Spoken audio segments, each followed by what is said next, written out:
Salam.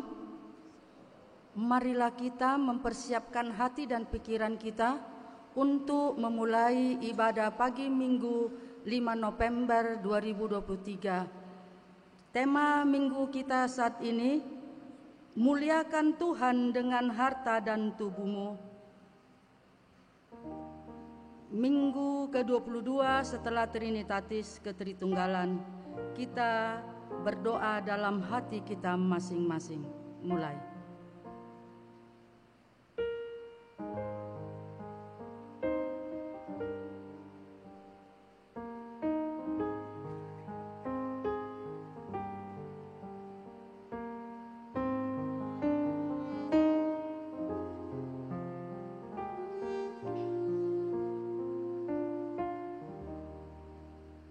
Amin.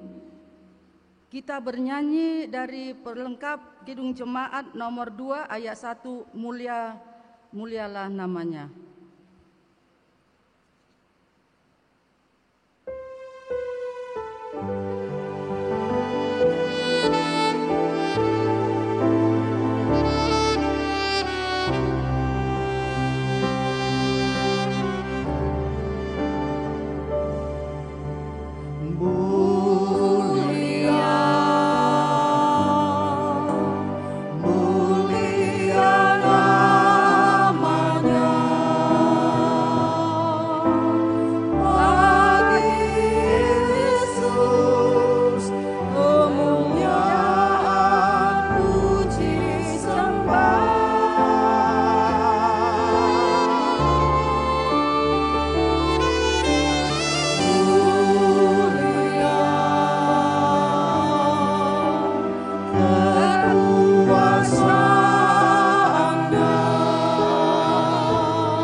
Dan nama anaknya Tuhan Yesus Kristus, dan nama Roh Kudus, Khalik langit dan bumi. Amin. Siapakah yang boleh naik ke atas gunung Tuhan? Siapakah yang boleh berdiri di tempatnya yang kudus? Orang yang bersih tangannya dan murni hatinya. Haleluya. Haleluya. Haleluya.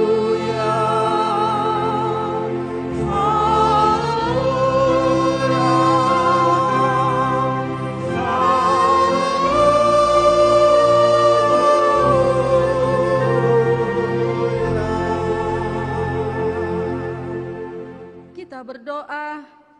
Ya Tuhan Allah yang Maha Kuasa, Bapa kami yang kekal, kasih-Mu telah memelihara kami hingga saat ini, dan karena kasih-Mu juga Engkau telah memberikan Injil, kabar baik yang menerangi hidup kami. Kasihanilah kami ya Tuhan, bukalah hati kami dengan Roh-Mu yang kudus-Mu, agar kami senantiasa mensyukuri kemurahan-Mu yang besar dan hidup dengan rendah hati. Biarlah firman-Mu tinggal di dalam hati kami, agar kami diperbaharui dan senantiasa hidup di dalam damai sejahtera, di dalam nama anak-Mu Yesus Kristus Tuhan kami. Amin. Kita bernyanyi dari pelengkap Kidung Jemaat nomor 264 ayat 1 sampai 2. Apalah arti ibadahmu?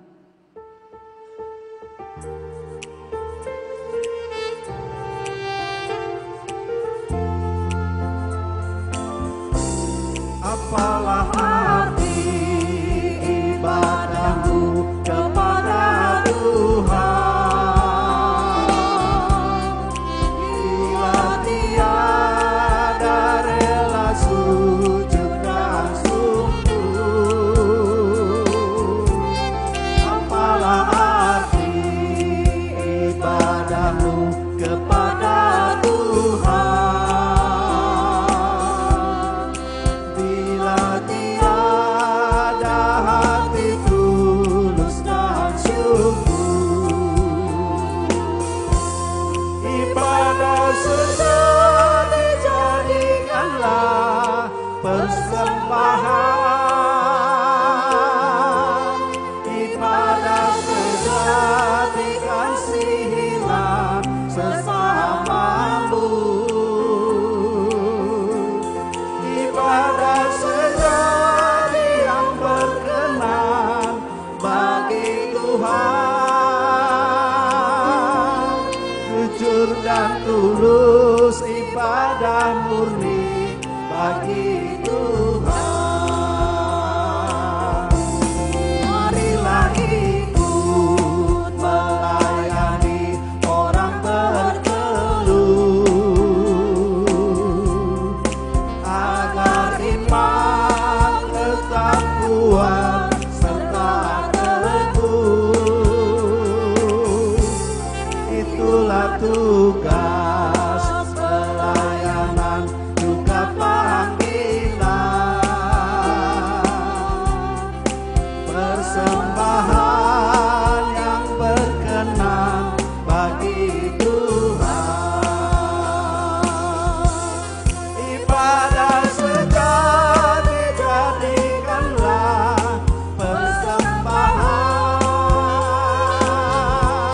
ibadah sejati kasihilah bersamamu, ibadah sejati yang berkenan bagi Tuhan, jujur dan tulus ibadah murni bagi Tuhan.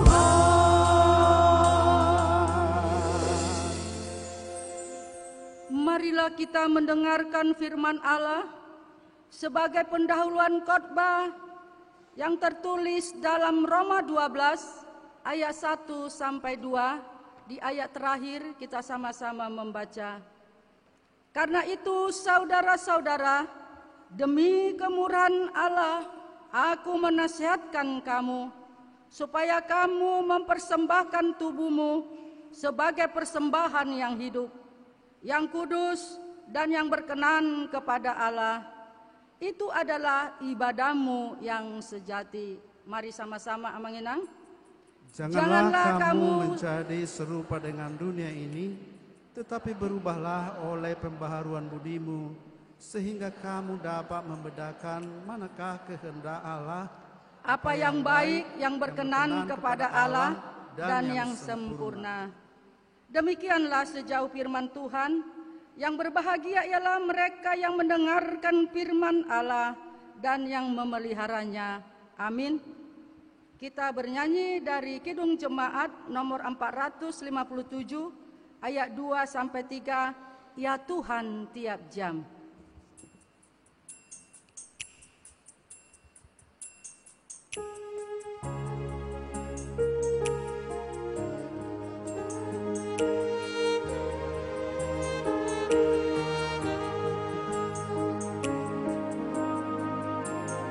Ya Tuhan tiap jam dampingi hamba-Mu, jikalau Kau dekat lenyap penggodaku. Setiap jam ya Tuhan, aku perlukan, ku datang juru selamat, berkatilah.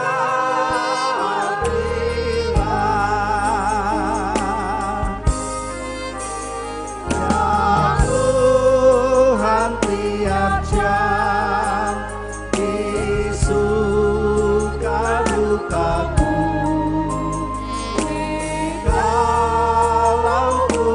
jauh percuma hidupku.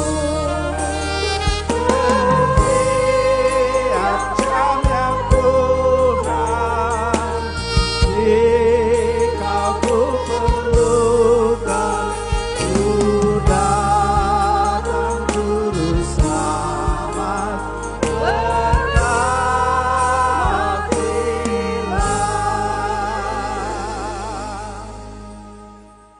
marilah kita mengakui dosa-dosa yang kita lakukan yang tidak berkenan di hadapan Tuhan. Mari kita berdoa dalam hati kita masing-masing.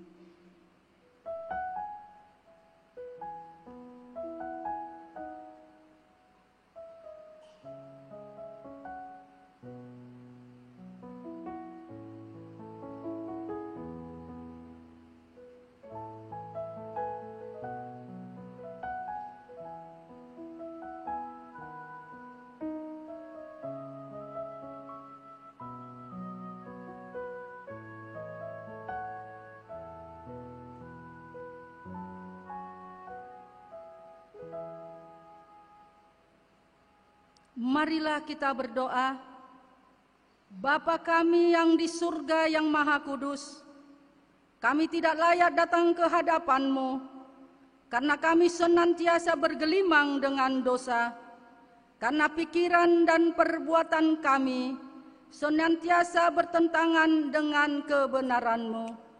Tetapi oleh karena kasih anak-Mu Yesus Kristus Tuhan kami, maka kami datang kepadamu meminta keampunan dosa dan kejahatan kami. Tolong dan kasihanilah kami. Ampunilah segala kejahatan kami dan terimalah kami menjadi anak-anak-Mu, ya Roh Kudus. Terangilah jiwa dan pikiran kami, agar kami dapat memilih apa yang berkenan kepadamu dan menjadi anak-anak yang setia, menyaksikan Yesus Kristus Tuhan dan Juru Selamat dunia. Amin. Janji Tuhan tentang pengampunan dosa. Jika kita mengaku dosa kita, maka Ia adalah setia dan adil, sehingga Ia akan mengampuni segala dosa kita dan menyucikan kita dari segala kejahatan. Segala kemuliaan bagi Allah di tempat yang maha tinggi. Amin. Kita mendengarkan pujian anak-anak kita dari Universitas Unimed, Kulangkah dengan Pasti.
Terima kasih.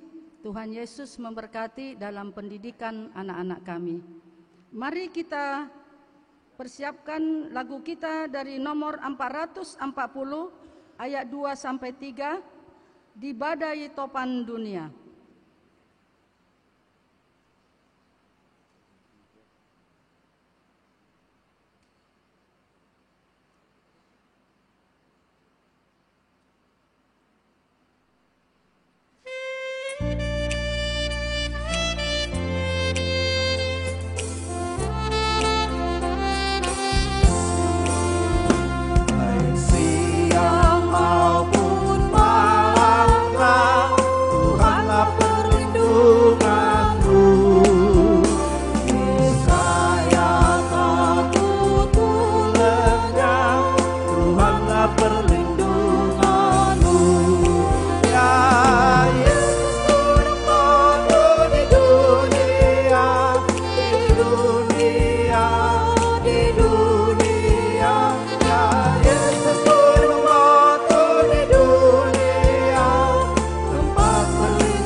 Marilah kita mendengarkan hukum Tuhan sebagai petunjuk hidup baru, hukum Taurat yang pertama sampai hukum Taurat yang keempat. Hukum Taurat yang pertama, Akulah Tuhan Allahmu, seru Tuhan. Kita tidak boleh ada Allah lain kecuali aku. Hukum Taurat yang kedua, jangan berbuat bagimu patung yang menyerupai apapun, yang ada di langit atau yang ada di bumi, atau yang ada di dalam air, untuk disembah atau bertakwa kepadanya. Hukum Taurat yang ketiga, jangan menyebut nama Tuhan Allahmu seenaknya, karena Allah akan menghukum orang yang menyalahkan guna namanya. Hukum yang keempat, ingat dan sucikanlah hari yang kudus itu. Lakukanlah segala pekerjaanmu di dalam 6 hari. Tetapi pada hari yang ketujuh, ialah sabat bagi Allah Tuhanmu. Engkau tidak boleh bekerja pada hari itu. Juga anakmu laki-laki atau perempuan, pembantumu laki-laki atau perempuan, ternakmu atau orang lain yang berada di tempat kediamanmu. Sebab Allah menciptakan langit dan bumi dan segala isinya di dalam 6 hari. Marilah kita bersama-sama memohon kekuatan yang daripada Tuhan.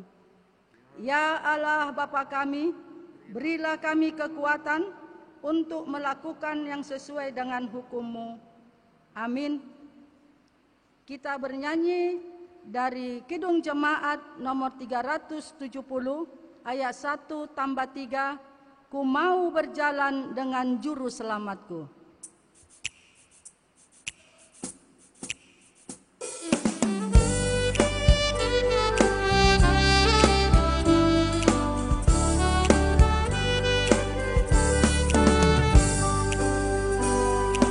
Ku mau berjalan dengan juru selamatku di lembah berbunga dan berair sejuk. Ya kemana juga aku mau mengikutnya, sampai aku tiba di negeri Baka. Ikut, ikut, ikut Tuhan Yesus, ku tetap mendengar dan mengikutnya. Ikut, ikut, ikut Tuhan Yesus, janganlah juga aku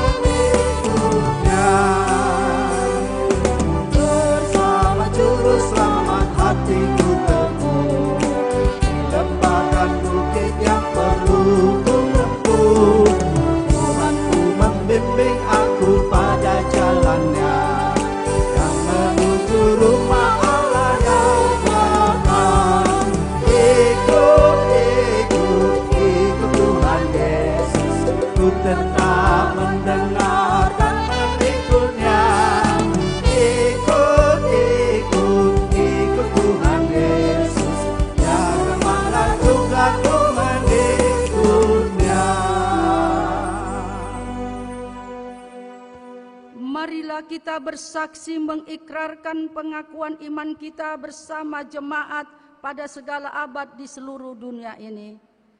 Aku percaya kepada Allah Bapa yang Maha Kuasa, Khalik langit dan bumi. Aku percaya kepada Yesus Kristus, Anaknya yang tunggal Tuhan kita, yang dikandung daripada Roh Kudus, lahir dari anak darah Maria, yang menderita di bawah pemerintahan Pontius Pilatus, disalibkan, mati dan dikuburkan, turun ke dalam kerajaan maut, pada hari yang ketiga, bangkit pula dari antara orang mati, naik ke surga, duduk di sebelah kanan Allah Bapa yang Maha Kuasa, dan akan datang dari sana untuk menghakimi orang yang hidup dan yang mati.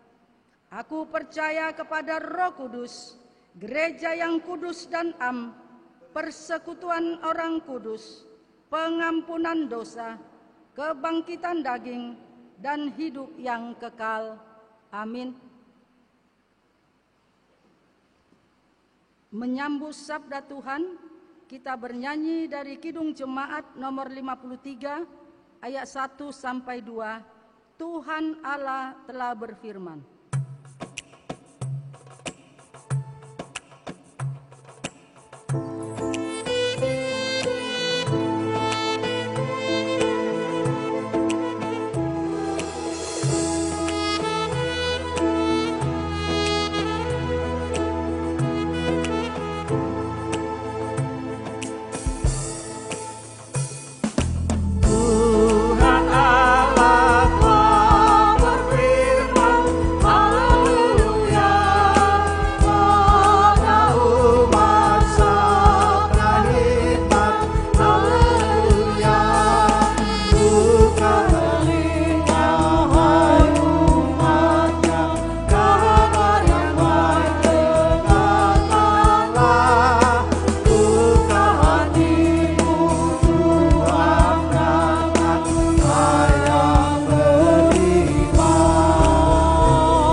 Sejahtera Allah yang melampaui akal dan pikiran manusia, kiranya memeliharakan hati dan pikiranmu sejenak untuk mendengar, merenung dan memaknai sabda Kristus.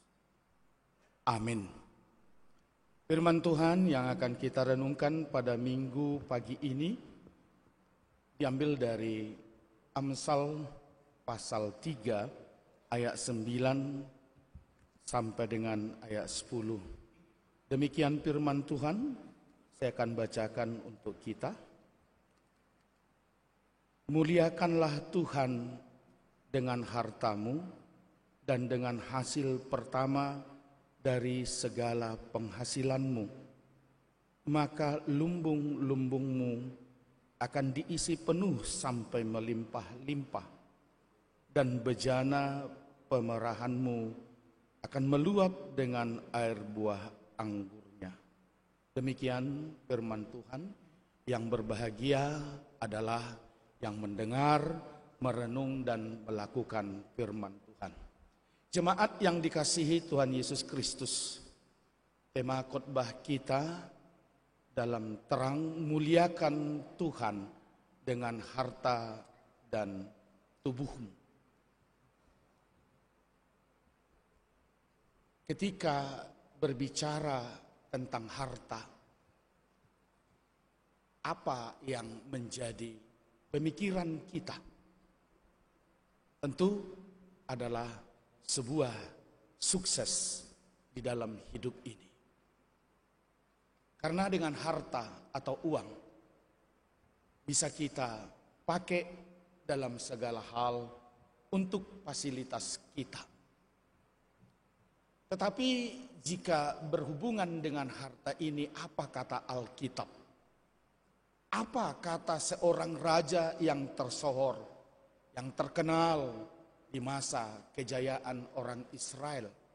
Mari kita simak dan kita pahami. Dan bagaimana harta itu jika terkait dengan kepemilikan kita. Dan sesungguhnya harta ini siapakah yang layak, yang mempunyainya, yang memiliki harta dengan benar dan baik. Saudaraku, mengingat ketika anak manusia, Kain dan Habel, mereka bekerja dan menghasilkan hasil dari pekerjaan mereka. Ternyata pada saat itu belum ada aturan dan peraturan mengenai persembahan, pemberian untuk memuliakan Tuhan. Belum ada gereja dengan peraturannya. Tetapi sang insan manusia, anak manusia yang adalah Kain dan Habel, ketika mereka bertani dan beternak, tidak ada aturan, tidak ada yang menyuruh mereka, tidak ada hamba Tuhan yang mengatakan berilah persembahan. Tetapi itu terdorong dari paham yang sangat dalam dan jujur untuk bersyukur, karena menurut pengertian mereka keberhasilan itu ada oknum, ada kekuatan sang Halik yang mendorong mereka untuk berhasil dalam usaha mereka itu. Sehingga Kain juga membawa persembahannya, Habil juga membawa persembahannya yang terbaik. Ternyata bukan soal jumlah. Sekalipun jumlah terkadang diperdebatkan, dipersoalkan dari nominal yang kita bawa dalam persembahan itu. Sebenarnya letaknya bukan di situ. Ada banyak perdebatan tentang persembahan itu. Kalau di zaman itu mereka sungguh-sungguh dan meyakini membawa hasilnya itu untuk dipersembahkan kepada Tuhan. Mereka membawa dan mendirikan mezbah untuk hasil panen mereka itu dibakar supaya Tuhan berkenan atas persembahan mereka. Yang layak punya siapa? Tentu Habil dengan memilih yang terbaik hasil panennya.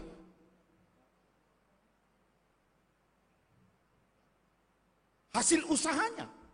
Tetapi Kain tidak demikian. Dia masih setengah hati.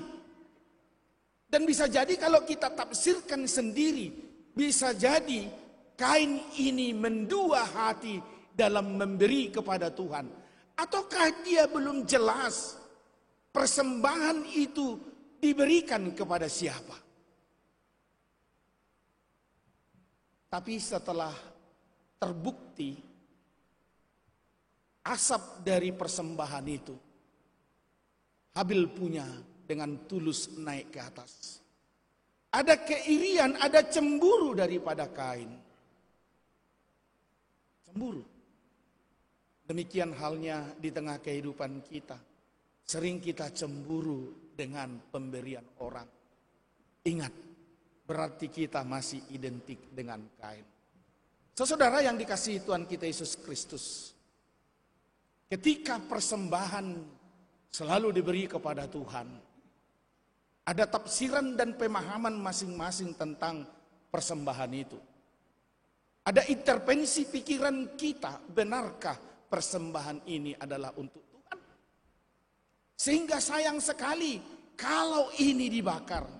Bukankah pernah Judas komentari ketika seorang perempuan yang mempersembahkan minyak wangi-wangian kepada Yesus pada saat itu, Maria, yang menuangkan minyak narwastu sebagai kemuliaan bagi Tuhan, yang dia merasa bahwa Maria itu telah didampingi oleh Yesus. Dia menuangkan minyak narwastu itu. Apa kata Yudas? Tuhan, sayang kali minyak ini ditumpahkan. Bukankah banyak orang miskin membutuhkan ini kalau dijual dan dibagi-bagi? Hakikatnya apa? Sebenarnya Judas yang saat itu bendahara, kalau dijual narwastu ini dengan harga yang sangat mahal pada saat itu, dia akan mengambil keuntungan dari situ. Sebut saja dia mau korupsi dari hasil penjualan itu. Dengan alasan untuk orang miskin. Saudaraku yang dikasihi Tuhan kita Yesus Kristus, perlu apa dengan tema khotbah kita ini? Muliakan Tuhan. Mari kita melihat dari Alkitab kita. Adakah yang sudah diaturkan Tuhan kalau memang persembahan itu perlu untuk Tuhan? Ketika orang Israel sesudah menyeberang ke tanah perjanjian di tanah Kanaan, dalam Imamat pasal 2 ayat 12 dikatakan, tetapi sebagai persembahan dari hasil pertama boleh kamu mempersembahkannya kepada Tuhan, hanya janganlah dibawa ke atas mezbah menjadi bau yang menyenangkan. Itu dalam Pentateuch yang Tuhan aturkan lewat Musa, diperintahkan kepada orang Israel. Bukankah Israel itu berada dan diposisikan kepada janji Allah kepada Abraham, supaya mereka memiliki tanah Kanaan itu, supaya mereka boleh diam di sana, supaya mereka boleh bertani, berusaha. Lalu kemudian dikatakan di dalam Imamat pasal 23, bicaralah kepada Tuhan, bicaralah kepada orang Israel dan katakan kepada mereka, apabila sampai kamu ke negeri yang akan kuberikan kepadamu dan kamu menuai hasilnya, maka kamu harus membawa seberkas hasil pertama dari penuaianmu kepada imam.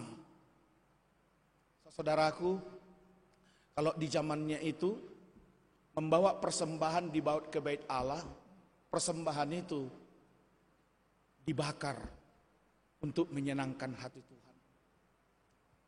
Sebagian adalah untuk keperluan rumah Tuhan. Begitu. Lalu dalam perikop khotbah kita ini, ada apa dengan Salomo?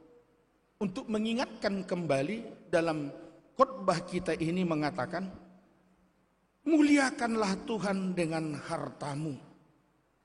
Kalau kita cari kata mulia dalam kamus besar bahasa Indonesia, kata mulia itu diidentikan dengan tinggikan. Lah, saya mau tanya dulu, kalau orang menjadi kaya, super milioner, kalau sudah kaya, yang ditinggikan siapa?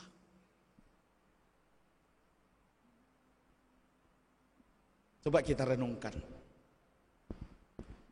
Khotbah ini sebenarnya mengingatkan bahwa hasil sebentuk hasil yang kita miliki itu bukanlah karena memang hasil keringat kita. Bagi orang Israel ini ditetapkan supaya dari jerih payah hasil mereka itu ada Tuhan ambil bagian untuk mendatangkan ini bagi mereka. Supaya nama Tuhan ditinggikan. Supaya nama Tuhan diagungkan. Bukan nama personal. Bukan Bill Gates-nya. Bukan orang kayanya. Tetapi diingat. Dan cara untuk memperoleh usaha itu. Supaya di dalam kesetiaan dan kejujuran. Karena ada banyak juga orang kaya, kekayaannya bukan dengan kesetiaan dan kejujuran. Kita akui ya, ada banyak. Dengan cara yang jalan pintas dan lain sebagainya. Karena Amsal juga dalam Amsal pasal 29, Salomo mengatakan, Tuhan jangan saya berikan harta. Ketika aku punya harta, lalu saya katakan, siapakah Tuhan?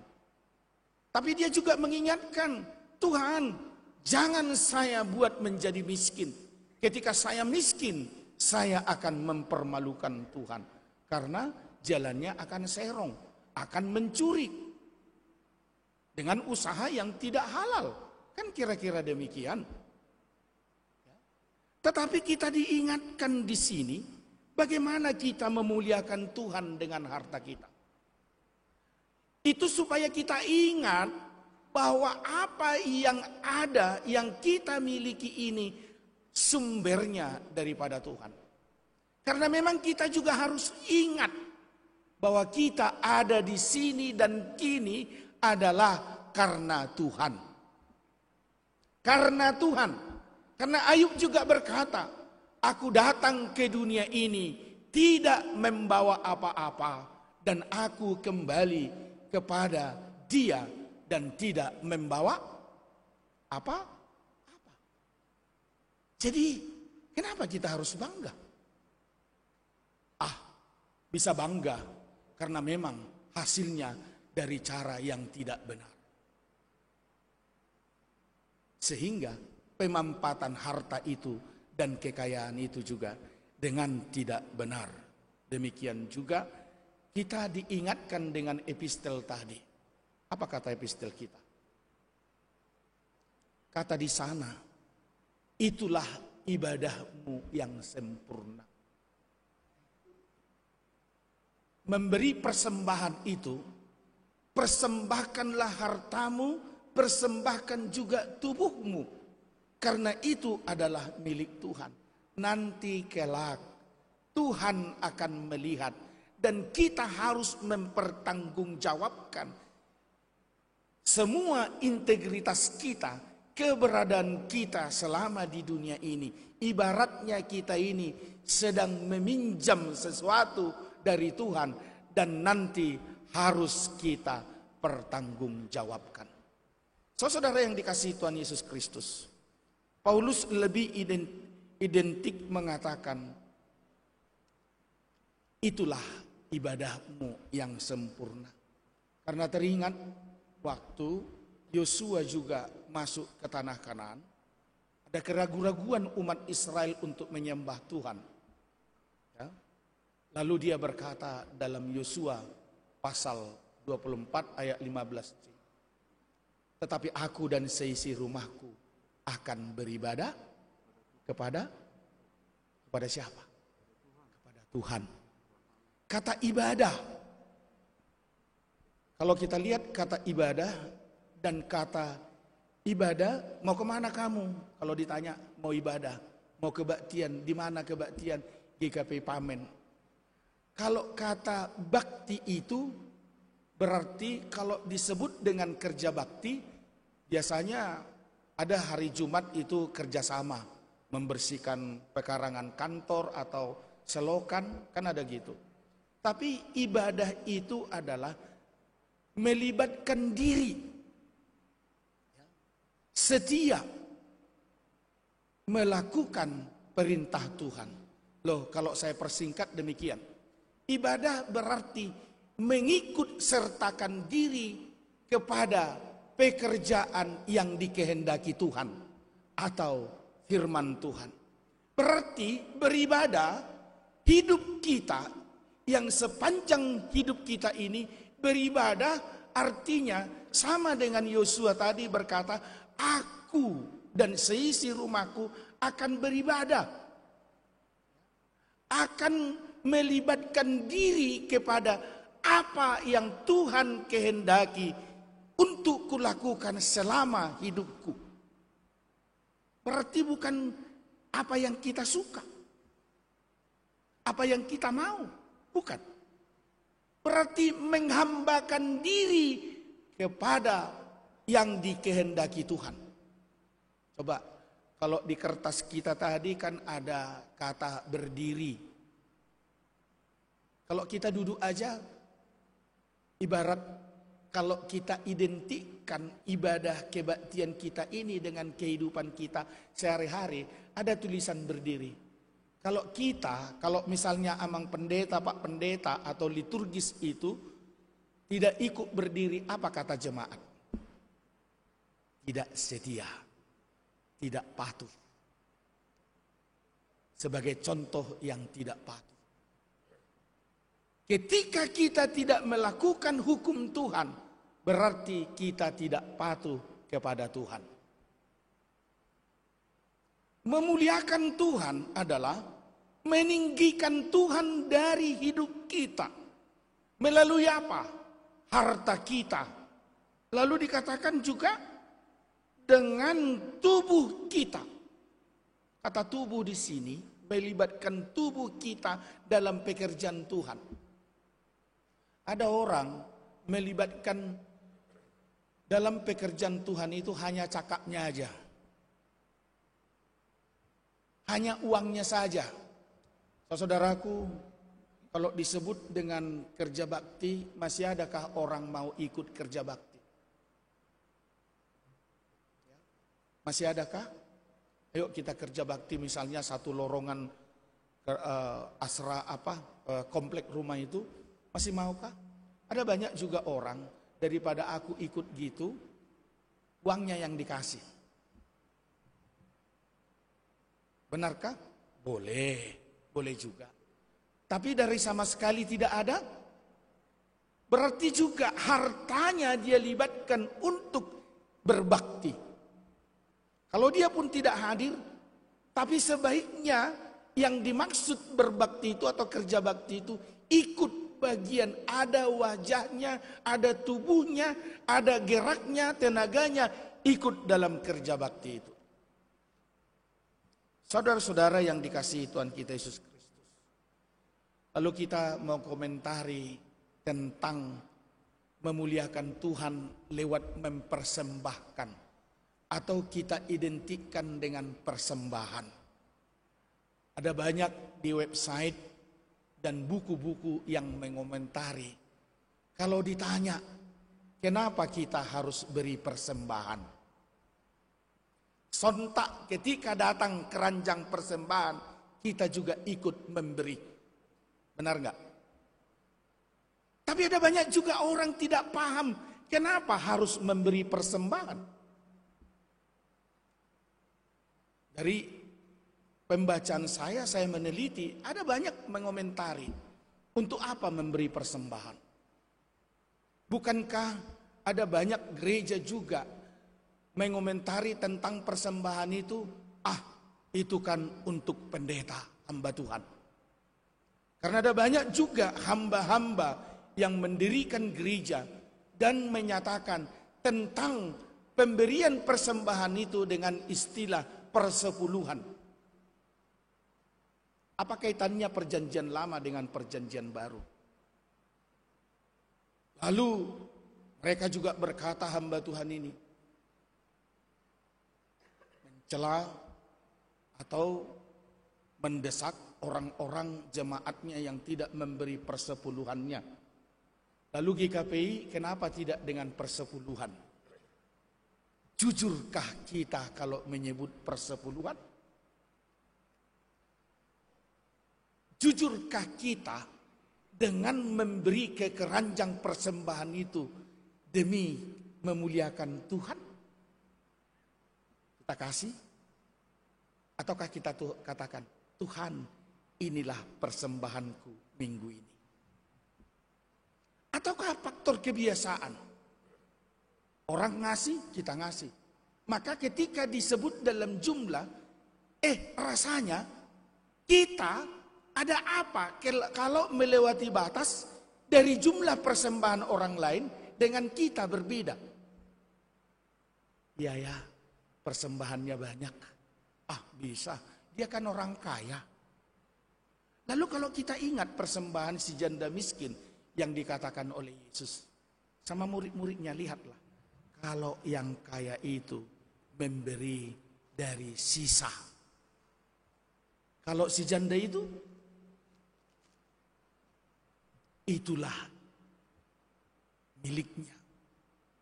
Kalau hitung-hitung, sebenarnya uang yang dimiliki janda itu adalah upah harian 1 hari. Itulah yang terakhir miliknya. Itulah yang terakhir. Dan diberikan ke dalam persembahan itu. Dari nominal, tak seberapa yang diberikan janda itu. Tetapi itulah yang terbanyak dia miliki pada saat itu. Sedangkan yang kaya, tidak seberapa itu dari hartanya. Mana yang lebih mahal? Misalnya si janda itu kita sebut dua perak itu ya. 2 dinar. Kalau si kaya ini mungkin 15 atau boleh entah 1000 dinar. Tetapi yang ratusan ribu dinar lagi masih ada milik dia. Mana yang lebih besar? Dari jumlah nominal memang yang 1000 itu lebih besar. Tapi dalam pemaknaan penghayatan tentang pemberian, si janda yang memberikan terbaik. Yang kita beri itu habis khotbah ini untuk menutup di ujung dari ibadah kita memberi persembahan. Tutup, tidak usah ada persembahan. Uangmu, kalau hanya sebatas kebutuhan gereja, tidak usah kasih ke gereja. Karena konsep pemahaman kita tentang persembahan itu, kita urusi. Tidak, kata mereka. Kalau gitu, berikan yang terbaik. Dari beberapa gereja yang saya lalui, sering juga persembahan itu adalah keranjang. Ada uang 50.000, apakah itu salah ambil saya tidak tahu. Apakah itu disengaja? Saya kira adalah naib ketika mau menghina para hamba Tuhan itu dengan memberi itu alamatnya dengan persembahan. Maka berilah yang terbaik. Saya juga pernah ada begitu. Ada jemaat, waktu dia tidak senang dengan hamba Tuhan, mungkin terlalu panjang berkhotbah dan segala macam, dia taruh di keranjang persembahan itu surat cintanya. Kalau boleh amang pendeta, khotbahnya jangan panjang-panjang. Kedua, kalau boleh amang pendeta, kunjungi kami jemaat ini seperti pendeta yang sebelumnya amang ganti. Layakkah itu kita berikan persembahan? Pendeta kan gak jauh, datang ke rumahnya kalau bisa seperti Nikodemus malam-malam. Mang pendeta, kami rindu supaya pendeta rajin mengunjungi jemaat, mendoakan jemaat, dan bla bla bla. Haruskah ke keranjang persembahan membuat Mosi tak percaya kepada pelayanan pendeta? Lalu apa pemahaman kita memuliakan Tuhan itu lewat harta? Bukankah persembahan itu adalah bagian dari harta kita? Atau dapatkah itu? Atau minjam? Atau masihkah kita ketika mau persembahan itu pinjam dulu uangmu bah, gak ada persembahanku. Maka pernah sekali gini, ada seorang anak muda ketika keranjang persembahan udah dekat sama dia, Lalu datang orang tua yang di belakangnya. Waktu ngambil itu, jatuh uangnya harga 100.000. Jatuh, tapi yang mau dikasihnya waktu itu adalah harga 2.000. Lalu datang orang tua itu, pas sudah dekat keranjang persembahan, ditepuk apanya? Ini, dahinya. Lalu dia katakan, waktu mau pas keranjang itu datang, dikasihnya sama anak muda itu, dikasih uang 100 itu. Lalu anak muda itu senyum, seraya mengatakan terima kasih. Lalu ketika datang keranjang persembahan itu, sontak dia kasihlah uang 100.000 itu. Setelah habis kebaktian, Amang Boru, terima kasih. Baru kali ini saya pernah dikasih orang 100.000 untuk persembahan, katanya. Setelah itu datang Amang Boru itu bilang, Tulang, uang tadi uangmu jatuh ketika kau ngambil persembahan, lalu ku kasih. Lalu dia tepuk keningnya. Aduh Amang, untuk makan siangkunya itu. Nyesal dia. Ya, nyesal. Salah ngambil. Ya. Lalu pernah juga mengomentari persembahan begini. Ketika itu saya masih di negeri lama. Saya tidak sebut nama jemaatnya. Di Resort Ek Nabara. Ada seseorang, waktu itu cincinnya dibungkus dengan harga uang 1.000. Lalu habis kebaktian datanglah guru jemaat, Amang Pendeta, kita temukan cincin di persembahan itu. Dibungkus dengan uang 1.000. Bagaimana? Kita umumkanlah ini supaya persembahan ini dikembalikan. Cincin ini. Siapa tahu dia salah ngambil. Bolehkah salah ngambil untuk beri persembahan? Tanya dulu. Salah ngambil? Seharusnya tadi malam kita sudah berdoa. Apa yang harus kita bawa dalam persembahan? Atau mungkin seminggu ini ketika aku mau datang Tuhan menjumpai engkau dalam ibadah kebaktian mengikuti kehendak Tuhan. Kita sudah doakan persembahan kita. Lalu saya bilang perdebatan panjang. Apakah keranjang persembahan itu adalah keranjang permainan untuk mengutip persembahan? Saya bilang, tidak kan? Ataukah dia tidak sengaja memberi? Ingat, jangan pernah main-mainkan persembahan. Di belakang saya rupanya ada kehilangan cincin itu. Inang, cincin masuk keranjang. Iya, itu punyaku. Lalu sontak juga pernah ada seorang penatua. Waktu itu dia belum sempat menukar uang. Lalu mancisnya dikasih ke persembahan itu. Keranjang persembahan. Waktu habis kebaktian kami menghitung persembahan. Lalu dia mengambil mancis itu. Lalu saya tepuk tangannya. Saya gidikkan. Biari. Apa yang kau persembahkan itulah bagian Tuhan. Itu mancis saya. Seorang hamba Tuhan kau tidak persiapkan dirimu untuk memberi persembahan.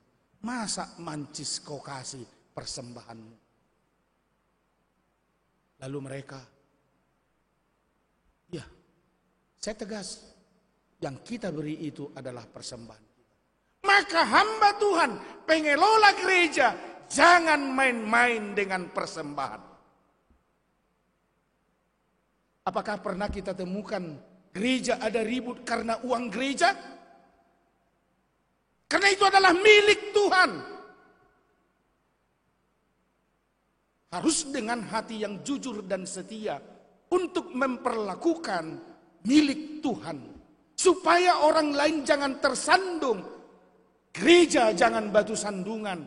Karena gereja dianggap, karena Tuhan Yesus berkata, Petrus, di atas batu karang ini saya akan dirikan jemaat saya. Kita harus akui lisensi daripada kehadiran Tuhan lewat gereja itu adalah mendatangkan damai sejahtera. Gereja bukan untuk dikasihi, tapi justru gereja ya, bukan hanya dipandang secara organisasi, Tetapi gereja harus mampu hadir, memberi damai sejahtera itu kepada semua yang hadir lewat gereja. Ini harus kita aminkan. Maka gereja jangan pernah dipermainkan. Pemaknaan tentang persembahan itu harus jelas, harus tegas, jujur dan tulus. Barang siapa yang main-main dengan persembahan, mungkin bagiannya akan sama dengan Judas. Ingat, sudahkah kita boleh memaknai tentang persembahan ini?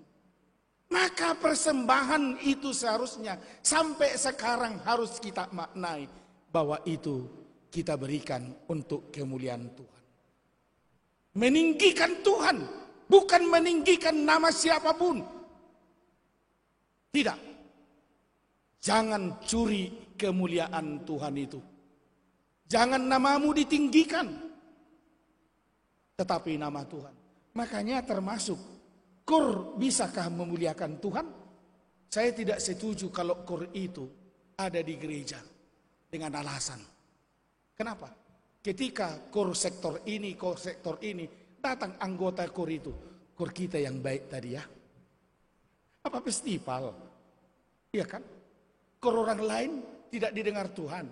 Maka persiapkan dirimu untuk suara yang terbaik bagi Tuhan. Bukan untuk kamu. Wah, Unimed bagus-bagus KOR-nya. Bukan namamu. USU lebih bagus KOR-nya. Bukan. Tetapi hendaknya kita mengajak lewat KOR kita itu. Ada di sana pemberitaan kemuliaan nama Tuhan. Untuk mengakhiri khotbah ini, saya ada buat sebuah ilustrasi. Seperti ini. Di sebuah lorong perjalanan ada seorang kakek atau opung selalu jalan di situ. Lalu ketika opung ini lewat, datanglah anak-anak kecil selalu menyebut, "Opung, opung, opung." Lalu dia sering melemparkan senyum. Satu ketika, karena rasa tinggi dan hormat selalu disebut opung. Masih sebaya saya opung ini, tetapi ubannya sudah banyak. Lalu satu ketika dia bawa permen, 2 bungkus yang besar. Saya nggak tahu harganya itu berapa, karena saya nggak begitu suka kali dengan permen. Lalu ketika anak-anak ini berbaris, manggil opung, "Opung, mau kemana opung?" Lalu dia buka bungkus permen besar itu. Dibagilah anak-anak ini. Dibagi. Mungkin tak berapa orang waktu itu. Setelah dibagi dan habis yang terakhir, opung ini menyimpan kembali bungkusan itu ke jaketnya.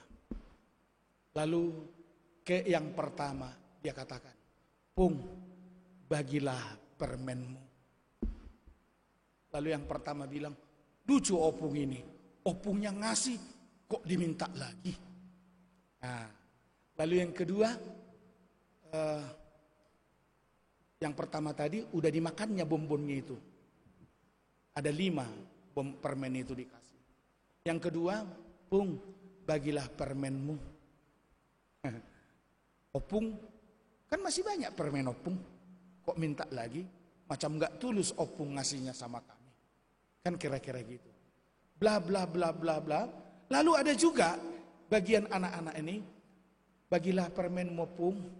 Saya nggak tahu atau anak sering kali gitu kami. Kalau sekarang ini kan anak-anak jajannya udah luar biasa. Karena jajanan kami waktu masih anak-anak sedikit. Roti pun yang ada dulu roti bulannya. Waktu aku masih kecil memang nggak bahagia lah waktu anak-anak itu. Ya, makan gadong lagi ubi. Sebelum makan harus makan gadong.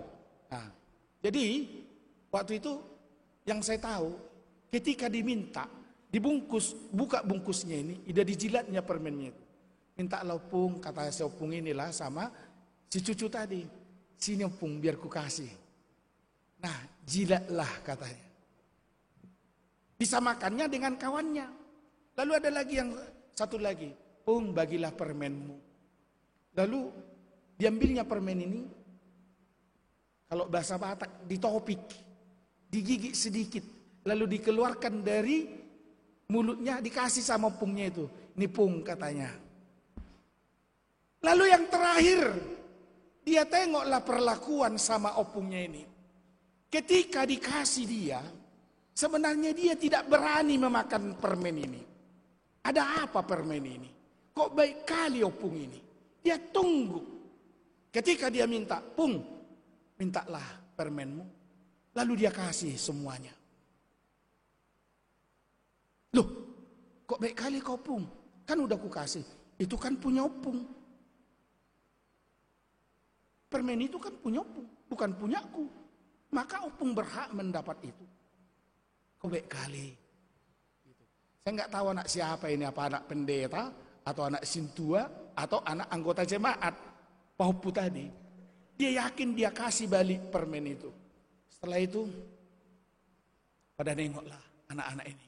Kok mau kau ngasih semua sama dia? Apa sama kau? Kan gitu kira-kira. Banyaklah pembahasan dan tafsiran tentang permen ini. Itu harta yang diberikan oleh pemberian si opung. Lalu datanglah opung. Kalian semua baik-baik paupuku. Tetapi ada yang lebih baik. Ada permen ini yang sisa tadi, yang setengah bungkus. Dan ada satu bungkus lagi, saya akan kasih sama opung ini. Yang terakhir ini. Ya kan? Dia kasih. Baik kali opung ya. Karena memang dia tulus. Permen itu bukanlah milik dia. Saudara-saudara yang dikasihi Tuhan Yesus. Ada banyak harta yang bergelimang di tengah dunia ini. Ada banyak orang yang kaya juga tanpa pernah mengucap syukur kepada Tuhan dan tidak kenal dengan Tuhan. Kaya juga. Tetapi hendaknya kekayaan itu juga mengenal Tuhannya. Bukan hanya kita. Mobilnya juga mengenal Tuhan. Rumahnya juga diberi kesempatan untuk Tuhan hadir di situ. Bisakah kita aminkan? Ketika Tuhan memasuk Yerusalem,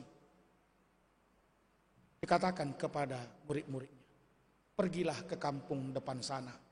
Di sana ada keledai yang terikat, ambillah. Kalau ditanya, nanti dibilang pula kami maling keledai. Bilanglah, Tuhan memerlukannya. Berarti hartamu diperlukan Tuhan. Tenagamu diperlukan Tuhan. Kita aminkan, kita berdoa.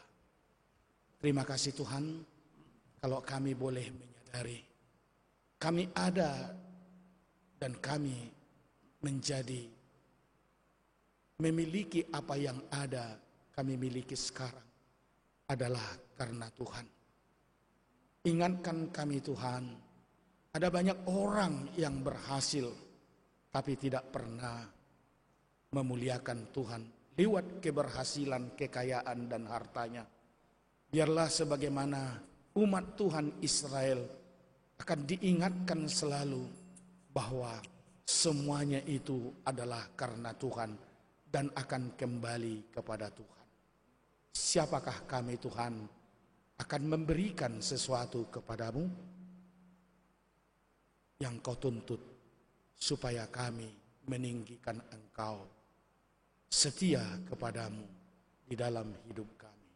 Terpuji Engkau Bapa di dalam Yesus Kristus Tuhan kami. Amin. Kita bernyanyi.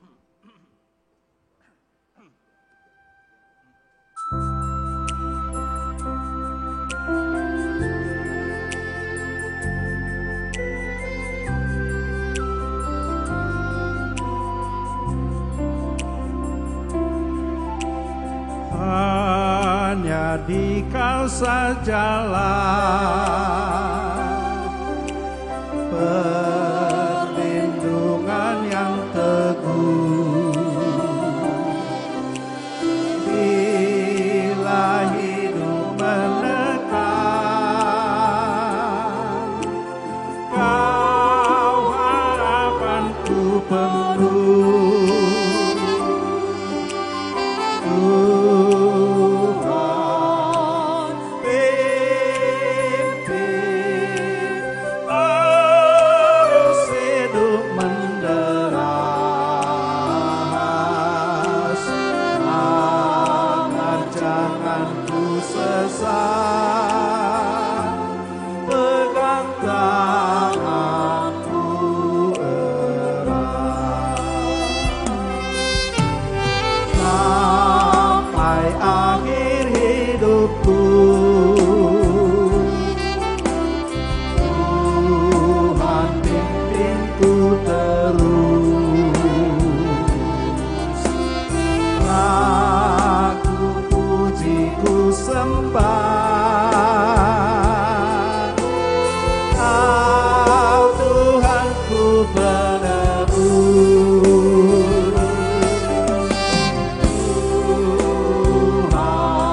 pasal 6 ayat 10. Karena itu, selama masih ada kesempatan bagi kita, marilah kita berbuat baik kepada sesama orang, tetapi terutama kepada kawan-kawan kita seiman. Amin. Mari kita berikan persembahan kita.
Kami persilakan berdiri.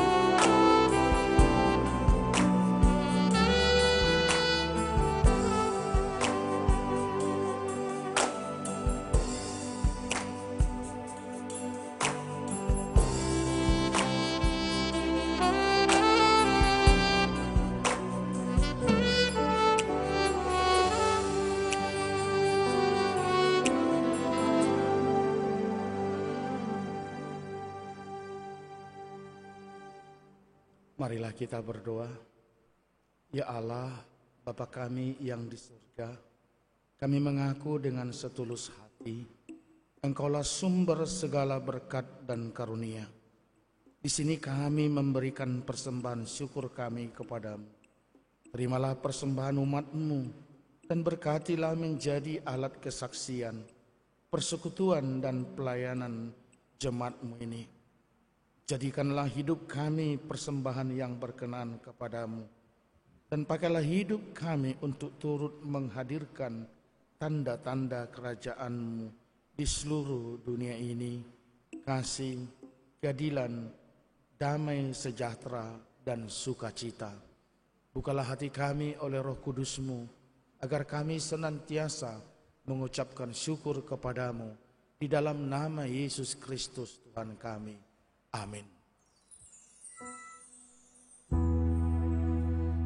Di sini aku bawa Tuhan persembahan hidupku, semoga berkenan.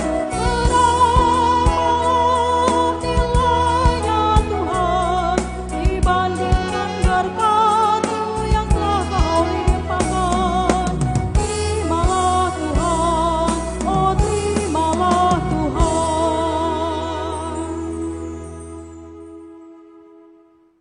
kami yang di surga, dikuduskanlah namamu, datanglah kerajaan-Mu. Jadilah kehendak-Mu di bumi seperti di surga. Berikanlah kami pada hari ini makanan kami yang secukupnya. Dan ampunilah kami akan kesalahan kami, seperti kami juga mengampuni orang yang bersalah kepada kami. Dan janganlah membawa kami ke dalam pencobaan, tetapi lepaskanlah kami dari yang jahat.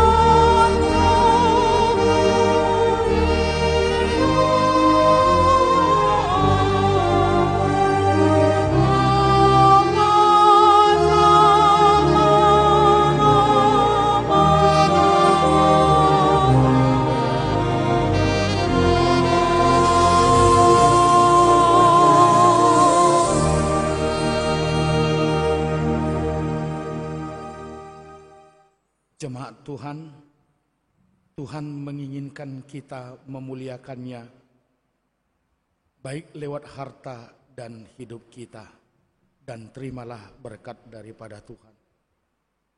Tuhan memberkati engkau dan melindungi engkau. Tuhan menyinari engkau dengan wajah-Nya dan memberi engkau kasih karunia.